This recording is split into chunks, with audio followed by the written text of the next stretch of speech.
Goedemiddag iedereen. Mijn Engels is echt zeer slecht, dus ik ga het in het Nederlands of in het Frans doen.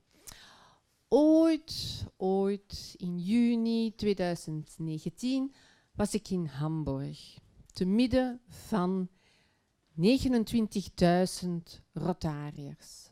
Fabuleus. Ik had daar ook het geluk van de club van Kantersteen te ontmoeten in alle talen van de wereld. Maar nog een groter geluk was dat ik werd aangesproken door een lid van Kantersteen, Bagdagul.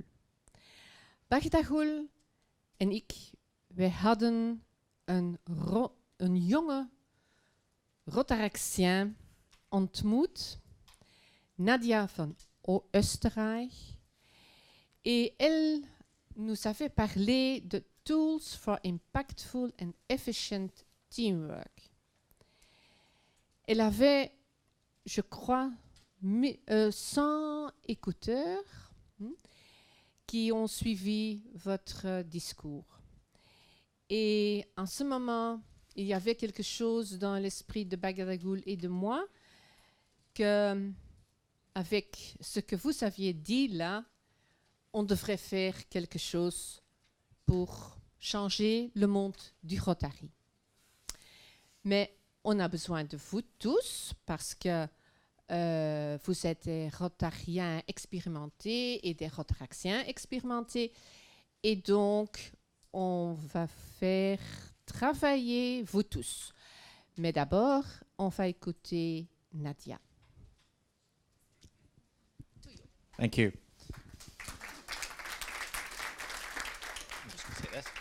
So first of all, a few words I would like to say. I'm now speaking in English, in case you hadn't realized.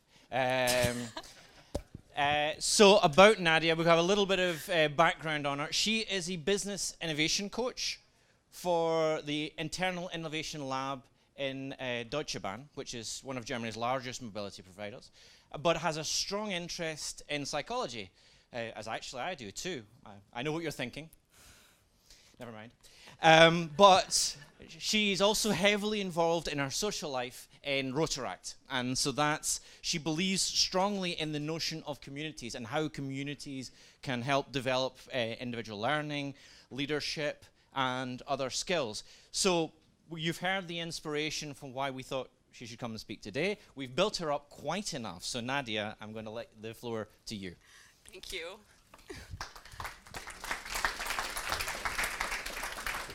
So thank you, everyone. Thank you, Elizabeth and Bagdagul, for the invitation. Thank you for the kind introduction.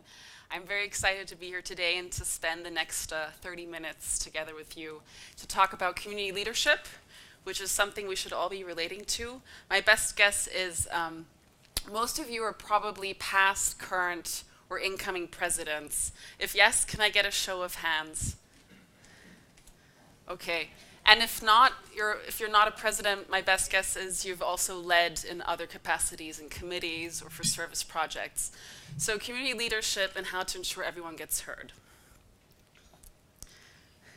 Probably wondering why is there a flower on the screen? I want to take you into a garden. And I want to take you along the metaphor of what you would be thinking about if you find a plant in your garden which isn't in best health. What would you do? My best guess is you would start to do a diagnosis of what do I need to change to ensure this plant can blossom again. Maybe you'd check the soil, maybe you'd see does it need a different position within the garden because the other plants are too close and the roots are colliding. Maybe it needs more sun, maybe it needs fertilizer.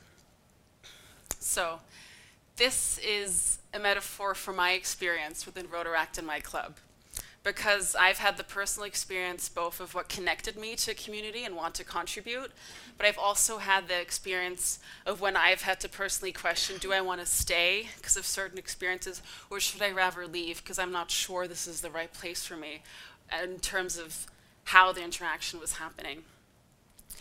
So I had a club where I was a member where we had lost many members, different reasons. Some started a family, some moved away, had a job.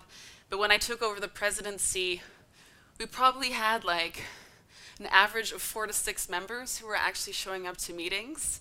And we basically had like the 4 main roles of board positions, and I knew, okay, we're gonna have to rebuild this community.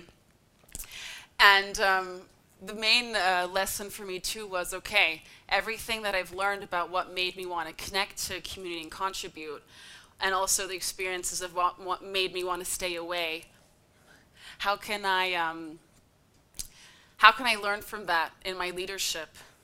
And what does it truly take to nurture a community? So I'd like to explore the notion of leadership and what it means to serve, right? Because service above self, service for others, it's something we think about and talk about a lot. But what does it mean when it's about serving your club? So we have 2 options here, option A, option B. Option A is a manager in a company. Option B is someone working in a coffee shop, serving coffee every day. And I know we had the coffee metaphor ready today, which is pretty awesome. So in your opinion, think for a moment, who do you think is serving their community most? And there's no right or wrong answer here. Who do you think is serving their community most?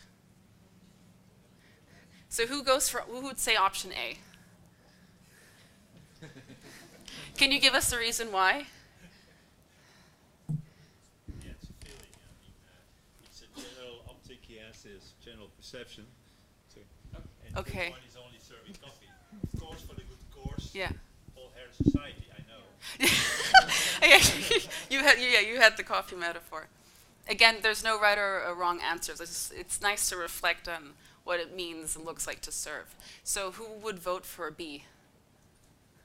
Someone, a volunteer, wants to say why? Yes? Talking more to customers, to having more interaction with any kind of people maybe, or more different kinds of people maybe. Okay, cool. Oh, thank you. So, an important quote when it comes to community leadership is that good leaders must first become good servants.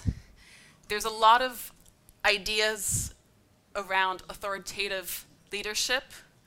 I dictate, you do what I want. But when you're leading a community, that's not the structure, right? You're not managing the people, you're not dictating, but you're serving the community. And your responsibility is to represent the needs and wishes of that community, and you're serving them. So, to explore that and what it means to be heard, I actually have a little exercise for introspection. You're not going to have to share the answers. This is just for you. And I will ask you to close your eyes just to sort of screen out the fact that other people are around you. So trust me, it'll be short. No worries.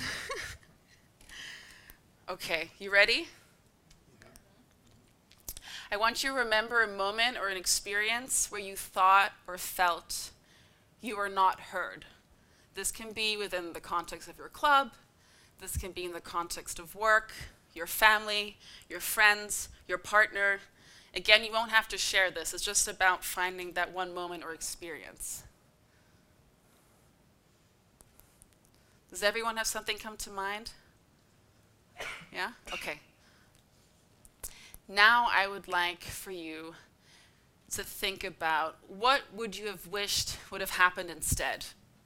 Maybe that something would have been said differently, someone would have acted differently, circumstances would have been different.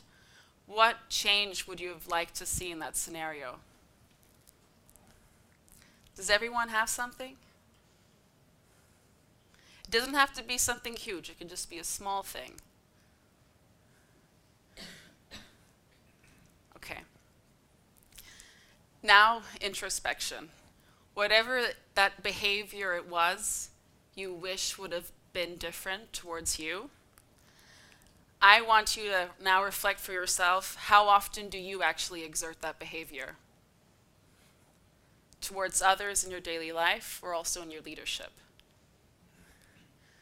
So maybe it's that you were at a meeting and you really tried to bring in a point, but others were so dominant, it was so hard to get your word in. Time was up. Okay, we got to leave by. So maybe you would have wished there would have been more attention towards, hey, everyone's spoken, but you haven't had a chance to contribute yet. I would have wished they would have noticed that and called on me before closing the meeting. Then the question would be, okay, how often do I pay attention towards the people around me? And when I've spoken, have I made sure that there was also space for others? Okay. Community leadership. What I've brought is what I've learned from my personal experience that I want to share with you. And it does connect to a lot what's out there about participatory leadership and servant leadership. So if that's something you're interested in, there is material to read up on. Okay. Listening and empowerment. If you're leading a community, how good are you at truly listening about the concerns and wishes of those around you? And not only that, how good are you at empowering those around you? Meaning, if you notice that others have an idea, but maybe they don't have the self-trust yet that they could realize this in your club, or you notice that someone has an immense potential, but they're not using it, how often do you go up to that person and empower them, or say, hey, I think it would be great if you talk about this in the first 5 minutes of our meeting? It can be really simple. It doesn't have to be anything complicated. It's those simple, small moments that can make a huge difference when you are the person who's leading your club and leading that community. And it's important to talk about, I know it probably sounds super obvious, but so much of the old ideas of leadership are about broadcasting, right? I need to know what's happening. I am invincible. I can't show vulnerability. I need to have all the answers, right? Instead of learning, okay, maybe I should be contributing 10% and 90% of my time actually should be about listening to my members and what they need. Self-awareness and generosity. How aware are you of your environment and your club? And how aware are you of the impact that the way you're interacting with others, your tonality, the choice of words, what effect does it have on those? Because when you practice more self-awareness, there's a huge potential for self-correction, right? If you notice, okay, I think the way I portrayed it to the club might have had a negative impact on a couple people. When you have that awareness, then you can act and say, okay, I'll seek out a one-on-one conversation and make sure I clear up the misunderstanding. Or generosity. This is a big one, again, tying back to old ideas of needing to be the big boss. How willing are you to share the stage? Because if you want people to be motivated in your community to contribute, they also need to have a chance to shine.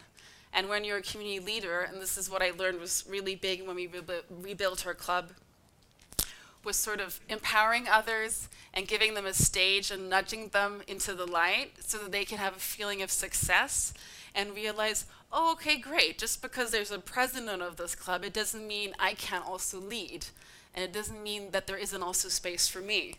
So it's about creating that space. And then this gets more tricky, the balance between us and me. Because if you're leading community, you need to be a vessel for all their ideas and their concerns, right? Because it's about them, it's not about you. But at the same time, you want to direct it in the right course. And you need to figure out, when do I have to step in and say, no, this shouldn't be this way, we need to go this way? Or when did you start correcting the behavior or the dynamics of the club? There's no perfect answer for this, but when you're leading a community, it's very powerful in a positive way if you're very attentive to figuring out how you balance that out. Okay. 2 more reflective exercises. Because my biggest hope is that you will leave this session and actually have a new reflection about yourself. We're going to begin with the positives. Virtues of community leadership. I'm going to show you a couple of virtues, and I'd love for you to think about which ones are you already really strong at? Which ones are you already exhibiting in your own leadership, whether it's in projects, committees, in your club? So, and I have a description for each attribute just for you to get a better idea of what's meant with it. So, listening, self-awareness, inclusion specifically also in the decision-making process. And even if you make a decision for the community without involving them, how good at you are also sharing why. Empathy, Forgiveness. Forgiveness is big. It's when the misunderstandings happen in the club and then you try to reconcile and you truly let go of those old feelings. I've heard so many stories of clubs, whether it's Rotaract or Rotary, where this can really get in the way. Because if you think about fellowship and friendship, this is a big one. Empowerment, how good are you at empowering others? And then generosity, how good are you at sharing the stage? So just take a moment to reflect for yourself. Which one is already like a really awesome skill you have naturally? And can you recognize now the value that that has in your leadership?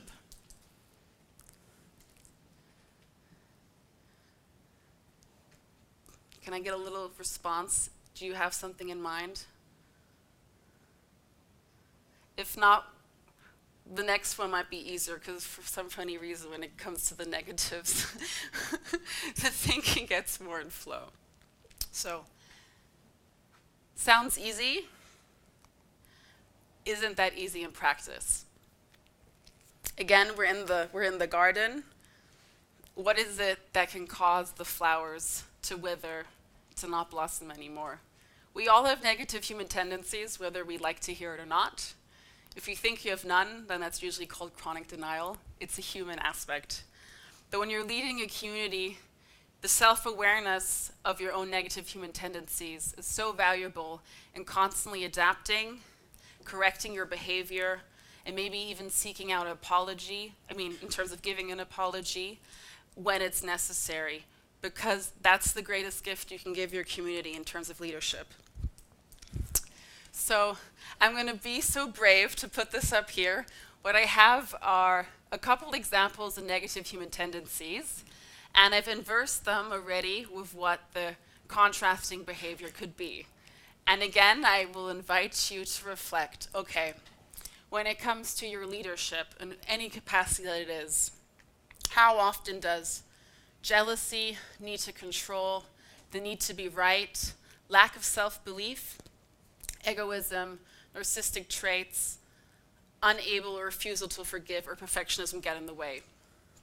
So that can be, jealousy can simply be, I have an issue with person B being really good at that skill, and that jealousy, consciously or unconsciously, leads me to suppressing that person having a chance to shine in that skill within the club. Again, I'm not putting this to be judgmental of anyone here. These are human tendencies. It's all about how aware of you of when those thoughts or emotions come up to self-correct, because these are all natural feelings. Or narcissistic traits. The need to always be cherished, get compliments, stand in the light, and having an issue with when someone doesn't show you appreciation, that you're not able to give appreciation to that person. Because again, when you're leading in a community, it's so much about giving without the expectation of getting back, which is one of the greatest generous acts you can do in leadership. And also, people are often surprised, like perfectionism or lack of belief in self. Because with perfectionism, you get so rigid. It has to be this way. It can't be any other way. And then you don't have the flexibility for things to move forward. It becomes a bottleneck. And it also reduces the flexibility of other people contributing. Same with lack of belief in self, in terms of working on, okay, I need to start bringing out my voice more in the club, even if I struggle with that and I feel insecure about that, but I have to do that. So if you want to, you can close your eyes for this. Just think about it for a moment. Don't go too much in your heads. This is something you'll know intuitively, what it is that you struggle with on a daily basis. I'm going to let you linger in silence for a bit.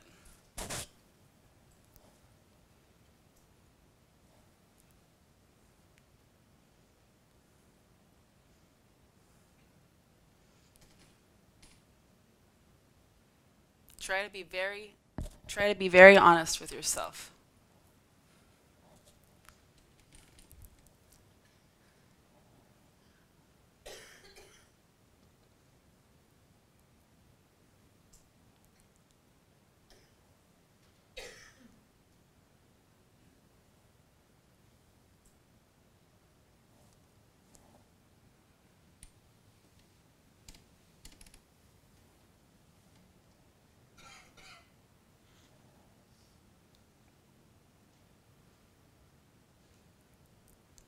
So now you should have an idea of where you have a strength when it comes to community leadership, and where you have a negative human tendency which it could be worthwhile to work on or to check in on when you're leading a community. Okay, so to close that, there's a lot of positivity, there are a lot of good things to be found in looking at your negative human tendencies. As it says, may all your weeds be wildflowers. Because when you do that introspection, you can really improve so much. And you will notice that you'll be better at connecting with others. Because that act of bravery, that's what true leadership is. You don't have to be perfect, you don't have to have all the answers, but if you have the courage to lead, knowing your strengths and weaknesses, many people will follow and will feel comfortable with you because they also know that they don't have to be perfect around you. So those would be my closing words. Thank you so much for having me.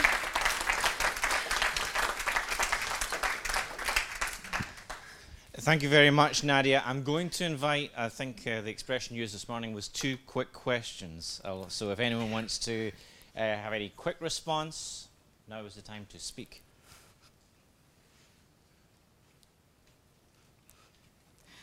I guess it's really like an uncomfortable topic to talk about once you have negative tendencies. And, well, did anyone have a realization? Oh, sorry. Yeah.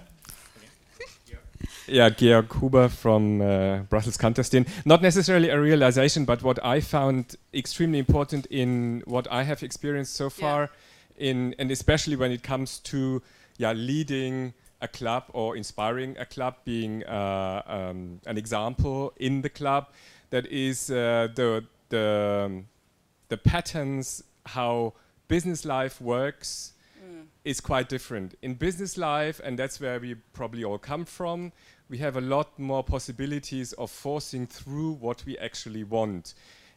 And if that is, it has nothing to do then with saying, do I want to be a good leader or not such a good leader? I am a person that I am, and I have the possibilities, and I have the possibilities of sanctions. And my biggest realization, I think, in the club was then I do not have possibilities for sanctioning behavior that I don't like. And that's where we all need to come around. We say, well, we need to make people want to be part of my club. They need to want to come to the meeting, and it does not work necessarily along the same lines that we experience every day in work. And that, switch that we have to make when we want to lead in a club, in a service club, for me was a very big one and a very important one. I just wanted to point out. It's a great point, because you're not dealing with how much profit does this company have to make, but you're dealing with how can we get all members to give their time, their energy, their resources. And that's something you can't do transactional leadership. I mean, you can try, but it doesn't really fit the nature of having everyone sort of voluntarily blossom and contribute to the club. Okay, thank you. I think if we have no more questions, we'll move on. So the next session, and thank you very much, Nadia, once more. Thank you.